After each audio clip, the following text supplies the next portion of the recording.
예, 여러분, 계속해서 잘 있죠? 이 시간에는, 이 그리스도론, 다섯 번째입니다. 그죠? 지금까지 그리스도론에 대해서 네 번에 걸쳐서 말씀을 드렸는데, 여러분들 기억하고 있습니까? 그죠? 먼저, 첫 번째는, 이 그리스도께서 과연 어떤 경로를 통해서 오셨느냐, 그죠? 은혜의 하나님의 은혜 계약을 통해서 오셨다. 은혜 언약을 통해서 오셨다. 이걸 한번 살펴봤고요. 두 번째로는 이제 에, 그리스도의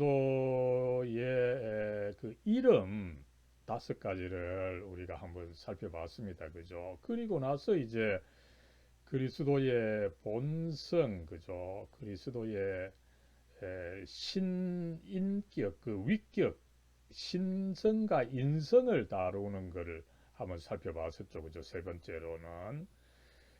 그리고 네 번째로 이제 여러분, 이 그리스도께서 세 가지 직무를 이제 이루시기 위해서 그의 삶의 전 과정을 이제 가셨는데, 그죠? 그의 삶의 과정을 이제 낮아지심과 높아지심으로 나누어서 보고 있습니다. 그죠? 그래서 그의 세 가지 직무와 낮아지심의 이 신분 상태를 살펴봤고, 오늘 이제 그리스도의 높아지심, 이것을 살펴봄으로 해서 이제 이 그리스도론을 마치고자 합니다. 아마 여러분들 이 조직 신학하면서 그죠? 굉장히 어쨌든 이 지식의 양이 많은 거에 대해서 놀랄 겁니다. 그죠? 이건 뭐 2000년 이상 이 신학의 역사가 사실은 모든 학문 중에서 가장 뭐 길다고 해도 과언이 아니죠. 그러다 보니까 이 2000년 역사에 있어서 각 부분에 대해서 엄청나게 그 발전되어 온 것이 사실입니다. 그죠? 그래서 저도 사실은 여러분들 압도당하지 않도록 굉장히 양을 줄이지만 아마 여러분들 벌코프 조직 신학 개론에 나온 것도 제가 많이 그 생략한 것을 느꼈을 겁니다. 아무리 생략해도 그러나 이 더 이상 생략하면은 이 조직 신학이 되질 않다 보니까 그죠. 우리가 단순히 뭐 가장 그 짧은 사도신경 해설만 다루는 것이 아닙니다. 그죠? 상당히 더 발전된 형식으로서 이 신학을 다루고 있습니다. 더 상세하게 살펴봐야 되는 거죠. 그래서 양이 좀 많을 수 있지만 그거에 너무 어, 개념하지 말고 일단은 뭐 이렇게 쭉쭉쭉쭉 한번 나가고 나중에 혹시 필요하면은 여러분들 뭐 개인적으로 의문이 생기거나 아니면은 교회에 누가 좀 질문을 하거나 그죠? 그러면 이것을 다시 한번 살펴보면 될 겁니다. 그래서 처음에는 너무 그 양에 개념하지 말고 일단은 쭉쭉쭉쭉 나가는 것이 좋은 방법이 아니냐 봅니다. 아무쪼록 여러분 우리가 지금까지 한 것을 잠깐 살펴보면 그죠. 일단은 이제 그리스도의 신성과 인성 그죠. 그의 본성을 다루고 나서 그리스도께서는 세 가지 직무를 완성하시기 위하여 이제 그의 그 삶의 전 과정 그죠. 을 그 사셨습니다. 그랬을 때 그의 전 과정을 보통 두 가지의 신분 혹은 뭐 상태로 나눈다는 거죠. 그죠? 그래서 그가 낮아지신 측면과 그가 높아지신 측면, 우리 교과서 벌코프 조직 신학 개론에서는 비하와 승기, 그죠? 이것을 이야기를 하고 있죠. 그래서 지난 시간에 우리가 살펴봤습니다만 이 낮아지심의 그 상태가 다섯 개로 또 나누어지는 거죠. 성육신과 탄생, 순환, 죽음, 그리고 무덤에 묻히신 것, 장사되신 것, 그리고 이 지옥 강화까지 살펴봤습니다. 그리고 이제 그리스도께서 이제 높아지시는 거죠. 높아지시고 귀하게 되시는 거죠. 이그졸테이션, 그죠? 그럴 때 이제 예수님께서 먼저 부활하시고, 그리고 승천하시고, 하나님 우편에 앉아 계시다가 이제 산자와 죽은 자를 심판하러 다시 오시리라. 그죠? 육체적으로 재림하신다. 이것을 교회가 가르치고 있음을 우리가 알 수가 있습니다. 그래서 이 시간에는 그리스도의 그 두 번째 신분 상태로서 높아지심의 그 내용이 되는 이 네 가지를 살펴보고, 마지막으로 속죄론에, 이 조직 신학에서 논의하고 있는 속죄론에 대해서 특별히 만족설, 우리 교회가 우리 장로교를 비롯한 개신교 대부분의 이 교회가 견지하고 있는 이 만족설에 대해서 잠시 한번 살펴보도록 하겠습니다. 예, 여러분, 이제 본격적으로 시작하기 전에 사람들이 예수 그리스도의 그 죽음만으로 충분한데 왜 죽음 이후, 그죠, 부활과 승천, 이성적으로 이해하기 힘든 그것을 계속 가르치느냐, 그죠? 그렇게 문제를 제기하고 있는데 그 문제를 잠깐 한번 살펴보겠습니다. 여러분, 이 유명한 그림 한 컷을 잠깐 소개하겠습니다. 그죠? 이 그림은 크라나흐라고 하는 이 종교개혁 시대의 그 위대한 화가입니다. 그죠? 이 양반이 이제 1547년에 루터의 모습을 그렸는데, 루터는 사실상 1546년 1년 전에 사망을 했습니다. 그죠? 그럴 때에 이제 이 루터 교회가 루터를 기념하는 그림을 그리면서 이 크라나흐가 이 그림을 그렸는데, 그죠? 이 루터의 모습이죠. 그죠? 왼손으로 성경 위에 이렇게 왼손을 놓고 오른손으로 이제 그리스도를 가리키고 있습니다. 그죠? 이 설교의 목적은 단순히 성경 이야기하는 것이 아니라 그리스도를 가리키는 것이다. 이것을 일단 먼저 가르쳐 주고 있는 거죠. 그죠? 그랬을 때 그 루터가 가리킨 그리스도는 십자가에 달리신 그리스도다. 그죠? 영광의 그리스도가 아니다. 이것을 일단 가르치고 있고요. 그죠? 그 다음에 이제 세 번째로는, 여러분, 이 루터의 설교를 듣고 있을 때 이 성도들의, 이 청중들의 눈길을 한번 보십시오. 그죠? 이 청중들은 루터를 보는 것이 아니라, 그죠, 눈의 각도가 그리스도를 보고 있는 거죠. 그죠? 그래서 성도들도 절대로 이 설교자의 말에만 이렇게 빠지지 말고, 이 설교자가 결국은 그리스도를 가리켜야 하는데 그 그리스도를 봐야 된다. 이것을 가르치고 있는 거죠. 그런데 그 그리스도는, 그죠, 한편으로 이렇게 십자가에 죽으신 예수입니다. 그죠? 이것을 우리가 강조해야 됩니다. 그런데 거기서 끝나서는 안 된다라고 하는 것을 그가 그리스도를 가리고 있던 이 천에서 드러나는 거죠. 그죠? 이 천을 보면 어떻습니까? 그죠? 공중에 이 펄럭이고 있는 모습이죠. 그죠? 그냥 있다면 이것이 쳐져 있어야 되는데 공중에 펄럭이고 있는 모습, 이거 뭐를 뜻합니까? 그죠? 그리스도께서 결국은 승천을 하셨다. 이것을 가리키고 있는 것을 우리가 알 수가 있습니다. 그래서 우리에게 있어서는 무엇보다도 십자가에 달리신 예수 중요합니다. 그죠? 그러나 그는 또한 이 승천하신 그리스도다. 이것을 우리가 가리키고 또 바라봐야 된다는 것을 이 그림 한 컷을 통해서 알 수가 있습니다. 예, 그러면은 여러분, 이 그리스도의 그 높아지심의 신분 상태 네 가지를 살펴보도록 하겠습니다. 먼저는 여러분 부활입니다. 그죠? 이 부활, 그죠? 먼저 우리가 생각해야 되는 것은 뭡니까? 그죠? 예수님께서 부활하실 때 그 이전에 생명이 연기된 것은 아니다. 나사로의 부활과 같은 그런 부활은 아니다. 여러분, 나사로는 물론 부활했지만 그 이후에 다시 죽었죠. 그죠? 그러나 예수님은 그렇게 다시 죽으시는 몸으로 부활하신 것이 아니라 아, 그 전혀 다른 몸으로 부활하셔서 이 승천까지 하신 것을 우리가 알 수가 있습니다. 그죠? 그랬을 때 이 성경은 한편으로 우리의 몸을 가지셨지만 다른 한편으로 그의 몸은 그 신비한 몸이다. 이 이중성을 여러 가지로 표현하고 있는 것을 우리가 알 수가 있습니다. 그죠? 무엇보다도 흥미로운 부분은 뭡니까?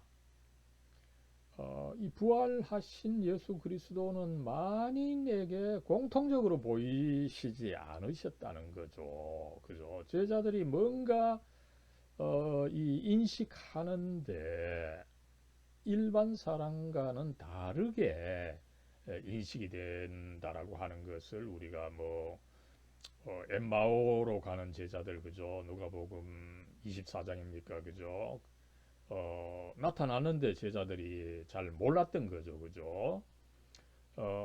아무쪼록 예수님께서는 이 사도행전 10장 말씀에 따르면은 오직 그의 제자들에게만 믿음이 있는 자들에게만 보이셨다. 그죠? 다른 사람들 예수님을 잘 부활하신 예수님을 잘 인식하지 못했다는 것입니다. 그죠? 그래서 이 벌코프는 그 조직 신학 그 이 본책 두꺼운 책 우리 개론서 말고 그죠?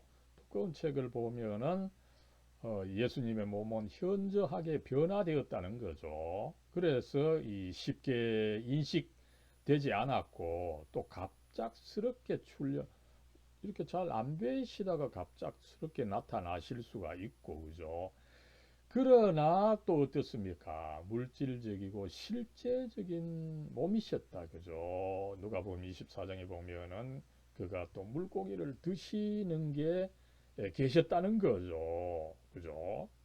그래서 한편으로 신비한 몸이신데 다른 한편으로 또 우리와 동일한 몸이셨다. 이것을 우리가 알 수가 있고요. 그죠?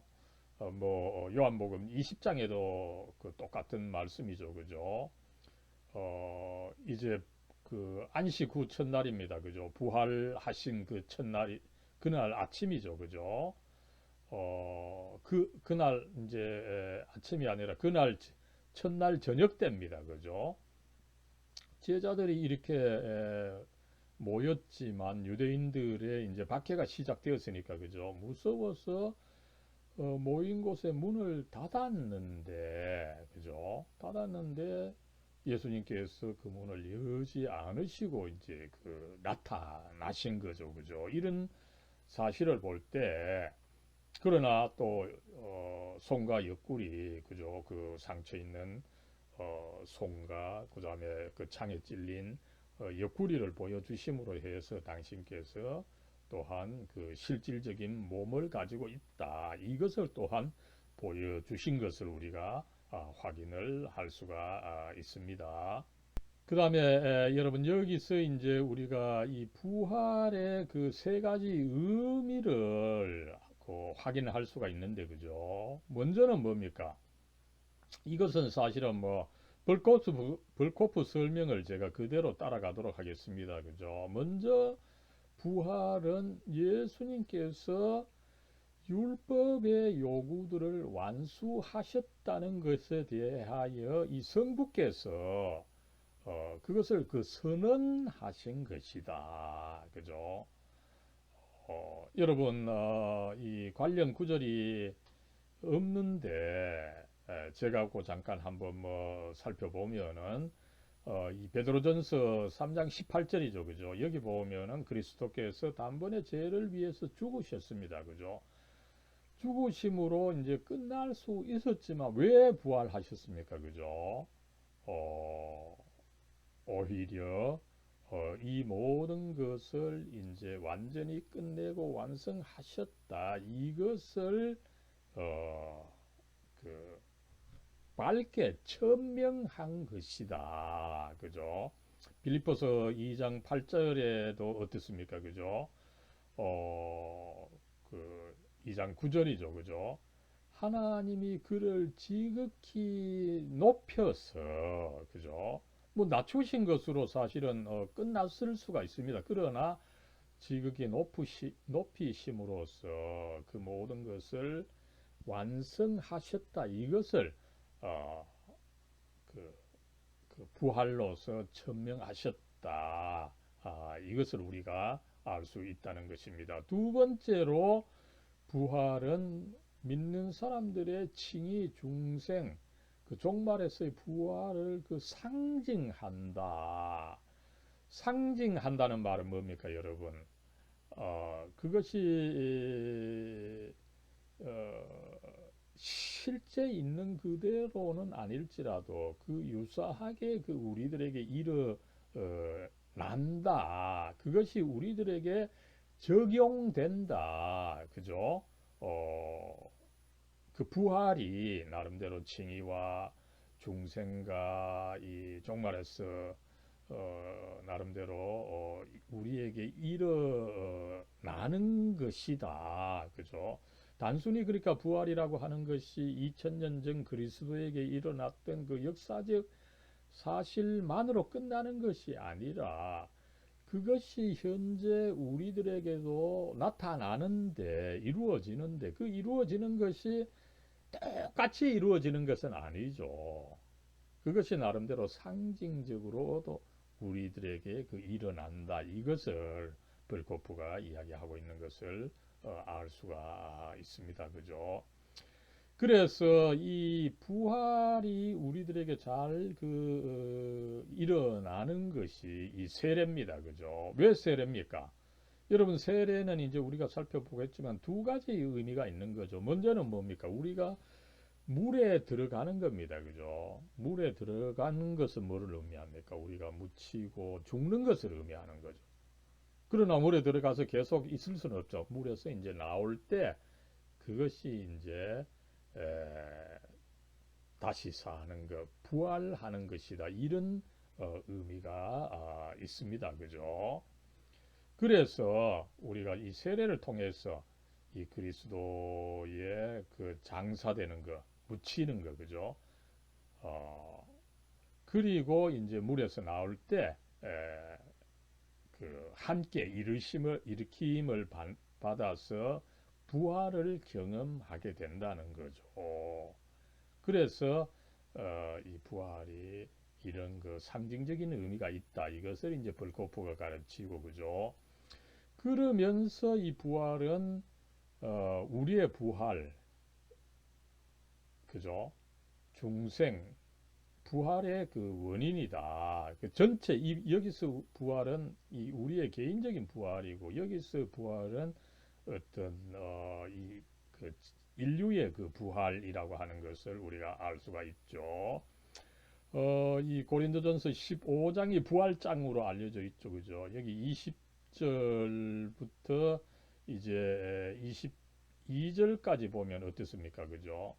특별히 그 22절에 보면은 아담이 이제 사실은 원죄를 짓고 이 죄의 대가로 죽음을 얻었습니다. 그죠? 그래서 이 원죄가 모든 그 인류에게 전가됨으로 해서 아담이 죽은 것처럼 인류가 죽어야 됩니다. 그죠?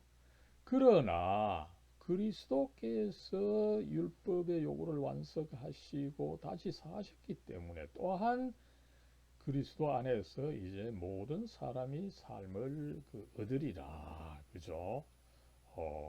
이 그리스도의 이 부활이라고 하는 것이 그만큼 그 강력한 그 힘을 가지고 있는 것이다. 이것을 여기서 천명을 하고 있는데 그래서 이제 이 그리스도께서 부활하셨으니까 그것이 원인이 되어서 우리 역시 부활하고 또 믿는 모든 사람이 또 부활하게 된다. 그 원인이다. 이것을 가르치고 있는 것을 우리가 알 수가 있습니다. 여러분, 그 다음에 두 번째로 이 승천입니다. 그죠? 예수님께서 이제 부활하시고 40일 동안 사시다가 승천하셨는데, 그죠? 이 그리스도께서 승천하시는 것을 제자들이 목격을 했습니다. 그죠? 그랬을 때 그것은 무엇을 의미합니까? 그죠? 그리스도께서 그저 승천하실 때에 에테르나 어떤 다른 어떤 그 요소처럼 이렇게 슥 사라지면서 아니면 수증기처럼 위로 올라간 것이 아니라 살아 계시던 그 부활하셔서 40일간 살아 계신 그 몸을 가지고 올라가셨다. 그죠? 그랬을 때 이 승천의 성격이 뭡니까? 그죠?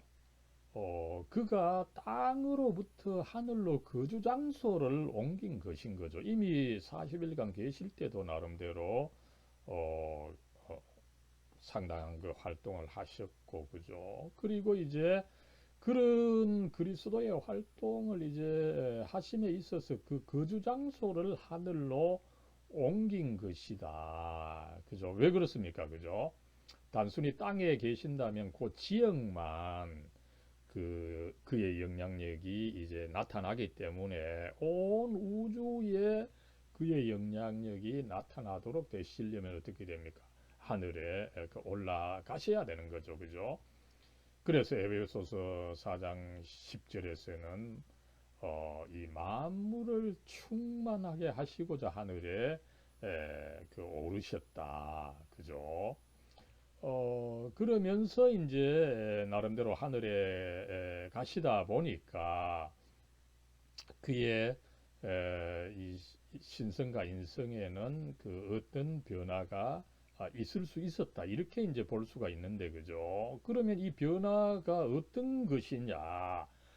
라고 했을 때 뭐 크게 두 가지가 있습니다. 그죠? 먼저 루터파는 이 승천이 단순히 예수님께서 이 장소를 땅에서 하늘로 옮긴 것이 아니라 오히려 그 상태가 큰 변화가 일어났다는 거죠. 그래서 이제 산으로 올라가시면서 그리스도의 인성이 어떻게 됩니까? 그죠? 하나님 이제 올라가셔서 하나님 우편에 그리스도께서 앉아 계시는데 그 인성이 신적 속성을 충분히 가지게 됐다는 거죠. 하늘에 올라가시면서 하나님 우편에 앉아 계실 때 이 땅에 계셨던 것처럼 그대로 계시는 것이 아니라 그의 인성이 어떤 신적 속성을 충분히 가지게 됨으로 해서 그리스도의 그 인성이 오히려 신성을 통해서 편재하게 되었다. 그죠? 유비쿼터스. 여기서 이제 나온 표현입니다. 이것이 이제 뭐 500년 후 지금 이 IT 산업에서 뭐 중요한 단어로 쓰고 있습니다만, 그죠? 이랬을 때 이제 루터파는 그리스도의 인성이 어떻게 보면 신성으로 뭐 변해서 편재하게 되었다 이렇게 이야기를 하는데 칼빈 이하 이 개혁교회 장로교회에서는 조금 다르게 이야기를 하죠. 그리스도께서 승천하셔서 이제 하나님 우편에 앉아 계실 때 그죠? 이 성부 우편에 앉아 계시는 그분은 여전히 어떤 그 인성을 가지고 계시고, 그죠? 인성을 그대로 가지고, 그 인성이 완전히 육체성이 완전히 어떻게 된 것은 아니라는 거죠. 그랬을 때 이제 편재하는 것이 루터파에서는 인성이 편재한다고 이야기를 하지만, 개혁주의, 칼빈주의에서는 편재하는 것은 그의 인성이 아니라 오히려 영이다. 그죠? 여러분, 이것이 중요한 것은 우리가 앞으로 교회론에서 살펴보겠지만 성찬 이해에 있어서 굉장히 중요하죠. 성찬에 있어서 루터파는 그 빵에 그리스도의 몸이 이제 함께 한다. 그래서 공제론을 주장합니다. 그죠? 여기에 비해서 칼빈주의 개혁교회 장로교회에서는 오히려 그 빵에 함께 하는 것은 그리스도의 몸이 아니라 그리스도의 영이시다. 그래서 장로교회에서는 영적 임재론을 주장하고 있는 그 근거가 바로 이 그리스도의 그 승천 이해에서 다르기 때문에 그러하다는 것을 우리가 알 수 있습니다. 여러분 이제 그 승천의 의미를 우리가 또 한 네 가지 정도로 살펴볼 수가 있습니다. 그죠? 그리스도께서 왜 승천하셨습니까? 그죠? 앞에서도 말씀을 드렸지만 그리스도께서 사실은 그 십자가의 대속적 죽음으로써 모든 것을 사실은 끝냈습니다. 그죠? 그리고 부활하시고도 그냥 사라지시면 됐는데 구체적으로 이 몸을 가지시고 승천하시면서 그것을 또한 제자들에게 보여주셨습니다. 그죠? 그것은 뭐를 의미합니까? 그죠? 첫 번째로는 신자들이 이제 예수님처럼 하늘로 가서 하늘 그 거처에서 있을 수 있도록 예수님께서 미리 가셔서 준비하신다. 특별히 요한복음 이 14장 그 앞부분 이것을 잘 설명하고 있는 거죠. 예수님께서 이제 하늘로 가서 승천해서 그죠? 너희를 위하여 거처를 예비하시겠다. 그죠? 예. 그 다음에 두 번째로는 왜 승천하셨습니까? 그죠? 단순히 그러니까 이 죽음으로써 끝날 수 있다 이러면은 이 두 번째 이 일이 불가능해지죠. 그죠? 승천하신 이유 중에 하나는 승천하셔서 하나님 우편에 앉아 계시면서 성령을 부어주기 위함이시다. 그죠? 그래서 이 사도행전 2장 이 33절에 보면 그죠? 하나님께서 이 오른손으로 그 예수를 십자가에 죽으신 그 예수를 높이심에 그가 약속하신 성령을 아버지께 받아서 부어 주신다. 여러분 사도행전 2장은 처음 그 오순절에 일어난 이 사건과 특별히 이 베드로의 설교죠. 이 부분도 베드로의 설교입니다. 그죠? 베드로가 분명히 하나님께서 예수님을 이제 이 오른손으로 높이셨는데 승천하게 하셨는데 그죠? 그것은 성령을 주시기 위한 이유고 그래서 예수님께서 성령을 보내주셔서 그 성령이 바로 오순절에 내려와서 그죠? 그 오순절 역사가 일어났던 것을 이 베드로가 증거하고 있는 것을 우리가 알 수가 있습니다. 그죠? 그 다음에 이 승천의 세 번째 이유죠. 그죠? 이 승천하심으로 해서 그리스도는 대제사장, 단순히 예루살렘 성전에 있는 제사장의 역할만이 아니라 인류를 위한 대제사장의 역할을 하시기 위해서 승천하셨다. 그죠? 여러분 이것은 제가 붙이지 못했는데 히브리서 아마 이 4장이죠. 그죠? 히브리서에 그 예수님께서 큰 대제사장이다. 그죠? 큰 대제사장이 되시는 것은 어떤 이유입니까? 그죠? 승천하셨기 때문이다. 그죠? 그래서 승천하셔서 참으로 이제 하나님의 아들 되셨는데, 그죠? 이분이 이제 하늘에 계셔서 참 이 대제사장이 되시기 때문에, 그죠? 또 그가 우리처럼 시험을 받으시기 때문에 우리의 연약함을 아시기 때문에 그죠? 우리가 어떻게 할 수 있습니까? 그죠? 어, 은혜의 보좌 앞에 그리스도께서 이미 우리처럼 시험을 당하셔서 우리의 연약함을 아시기 때문에 우리가 그의 보좌 앞에 담대히 나아갈 수가 있다는 거죠. 그죠? 주저할 필요가 없다는 것입니다. 왜냐하면 그리스도께서 이 모든 것을 경험하고 아시기 때문이라는 거죠. 그죠? 그리고 이제 마지막으로는 그리스도께서 그렇게 승천하심으로 해서 그죠? 이미 하늘에 계십니다. 그죠? 그래서 그리스도를 믿는 우리가 이미 하늘에 연결이 되어 있다. 그죠?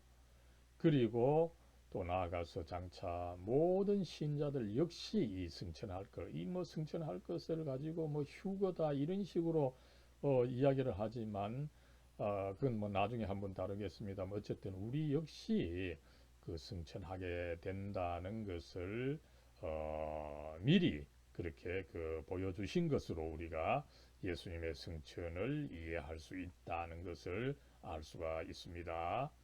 예, 여러분은 이제 세 번째로 예수님께서 하나님 우편에 앉아 계신다, 자정해 계신다. 이것을 한번 살펴보겠습니다.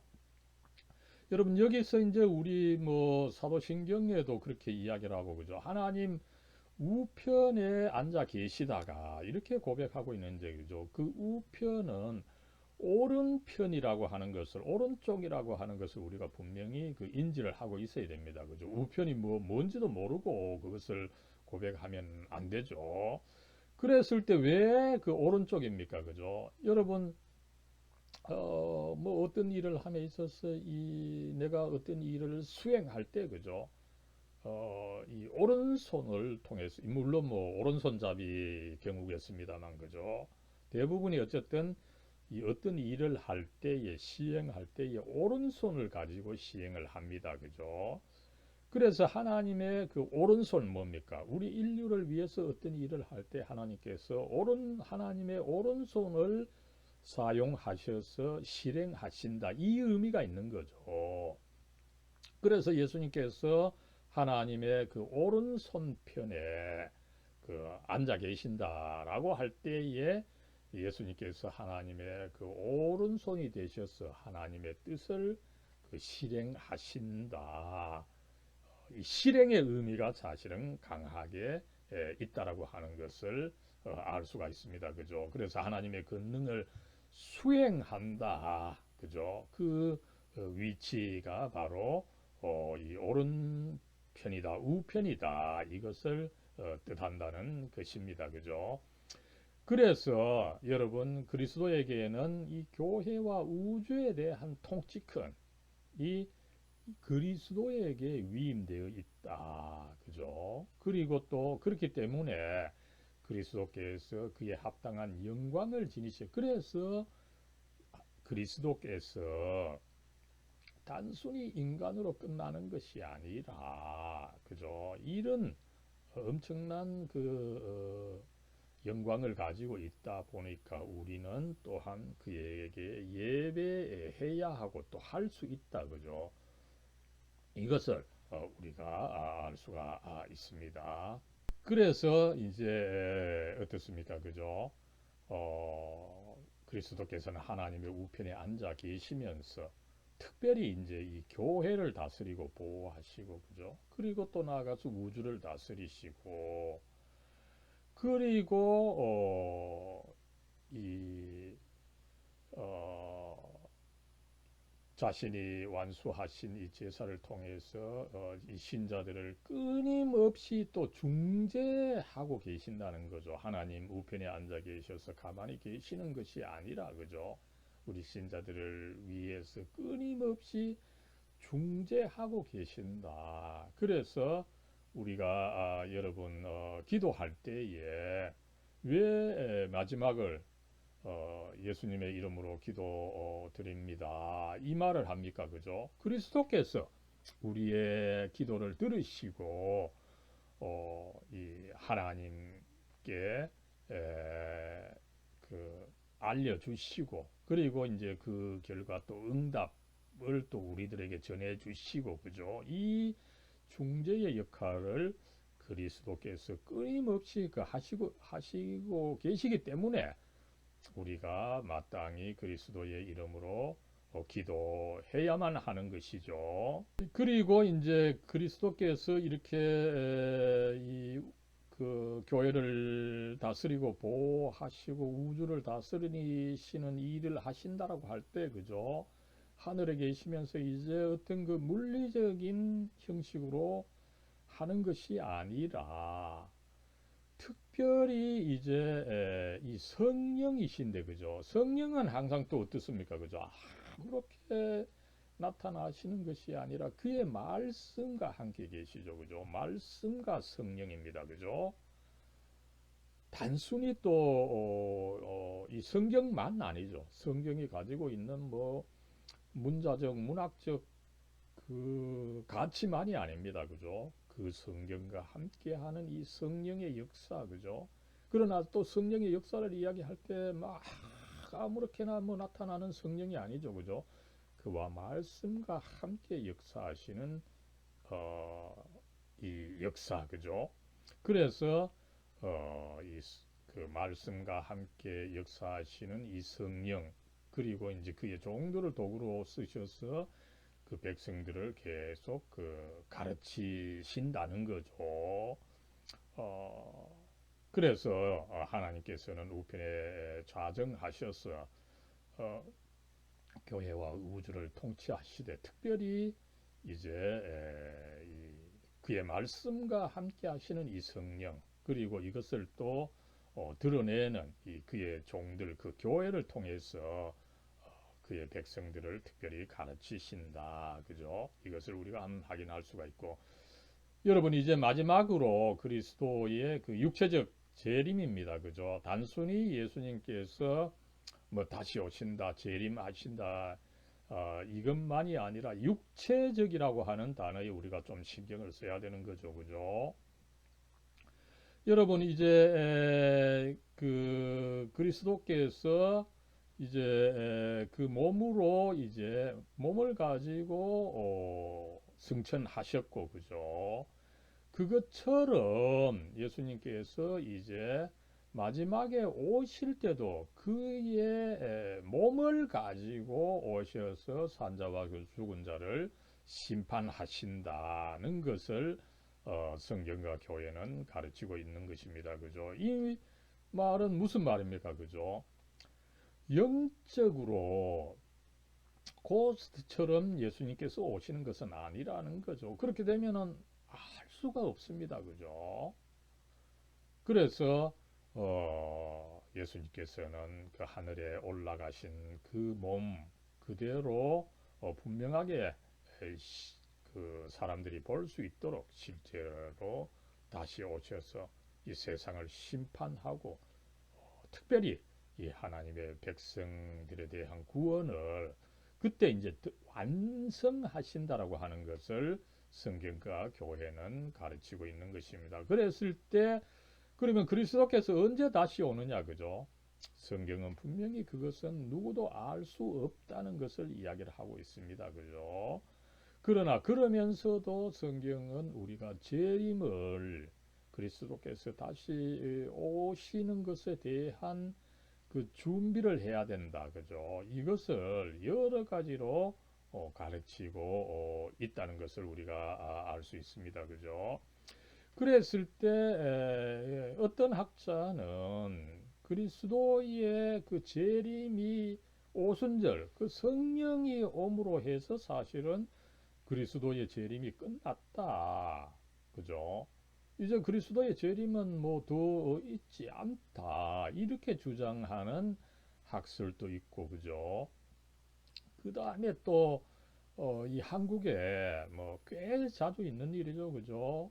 그리스도께서 이제 재림하시는데 어떤 특정한 날에, 그죠? 가까이는 어떻습니까? 1994년입니까? 그죠? 우리 한국에 다미성교회라고 하는 그 교파가 있었는데 거기서 이제 1994년 언제 그리스도께서 재림하신다 이래가지고 그쪽 교파들의 많은 사람들이 뭐 흰옷을 입고 그날에 그리스도가 오시는 것을 맞으러 갔다가 그죠 오시지 않으니까 그 교파가 뭐 산산조각이 난 뭐 그런 역사도 있습니다만 그죠 그랬을 때 그리스도께서 어떤 특정한 날에 재림을 하신다고 주장하는 것은 성경에 위배된다. 이것을 우리가 분명히 알아야 되는 거죠. 예, 여러분, 이렇게 해서 우리가 이 그리스도의 그 높아지심의 단계를 네 가지로 살펴봤습니다. 그죠? 예수님께서 먼저 부활하시고, 그죠? 그리고 승천하시고, 그리고 세 번째로 하나님 우편에 앉아 계시고, 이제 네 번째 마지막으로 그리스도의 육체적 재림을 살펴봄으로 해서 그리스도의 그 높아지심을 우리가 다 한번 살펴보는 셈이 되었습니다.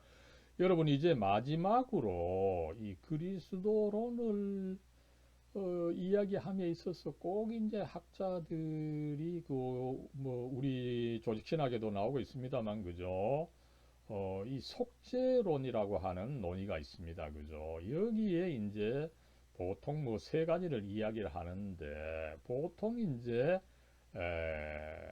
그 일반 뭐 우리 개신교회가 이야기하는 것은 이 만족설입니다. 그죠? 그래서 만족설을 주로 살펴봄으로 해서 이번 강의를 마치도록 하겠습니다. 그죠? 이 만족설 그죠? 영어로 그 satisfaction theory of atonement라고 합니다. 그죠? 이 속죄죠. 그죠? 속죄에 대한 만족 이론이다. 만족설이다. 이 뜻이죠. 그죠? 그랬을 때 이 만족한다는 것이 도대체 뭡니까? 그죠? 이것을 사실은 앞에서 우리가 한번 살펴봤던 그죠? 뭐 장로교뿐만 아니라 우리 개신교회의 대표적인 이 신앙 고백 인 이 웨스트민스터 신앙 고백 제8장 5절이 잘 그 밝혀주고 있어서 제가 이것을 소개함으로 해서 만족설 잠깐 설명하고 마치도록 하겠습니다. 그죠? 웨스트민스터 신앙 고백 제8장 그 5절을 이렇게 이야기를 하고 있습니다. 그죠?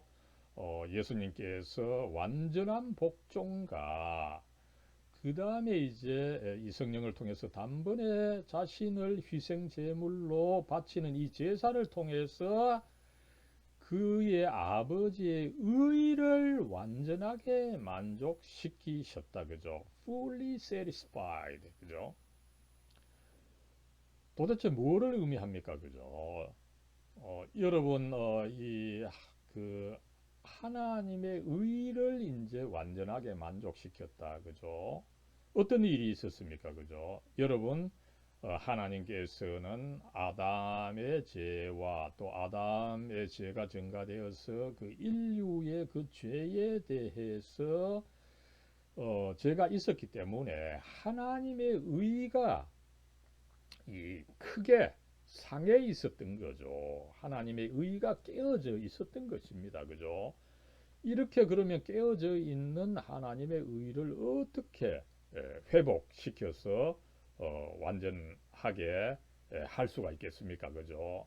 하나님의 의를 어떻게 완전하게 만족시켜서 이 하나님의 의, 깨어진 의를 회복할 수가 있겠습니까? 그죠? 어떻습니까? 그죠? 누가 그 보상하겠습니까? 우리 뭐 동물이 할 수 없는 것은 분명하고 그죠? 또 천사들은 또 사실은 뭐 몸이 없고 또 영원하기 때문에 죽을 수가 없기 때문에 천사들도 사실은 하기 어렵죠.